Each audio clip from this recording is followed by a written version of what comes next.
Hello everyone, welcome back into this channel, and in this video I would like to show to you the way how to do hands-free for taking photos with iPhone. So the first thing you have to do is access your camera application. If you cannot find the camera on your home screen, you just need to slide into the left side, and after that in the app library you just need to type in the search button a camera, and whenever you find it you just need to click it to open it. And here is my camera.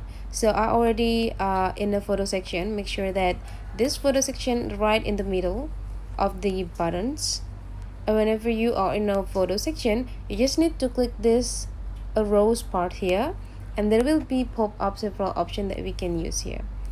To do a hands-free photos, we just need to jump into the timers part. You just need to go click it, and after that you just need to decide how many seconds that you want to have for the time you prepare for hands-free photos. If you want to make it short, go into 3 seconds, but then if you want to make it long, go into 10 seconds.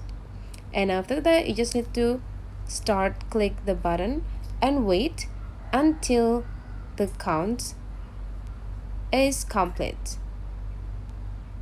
Now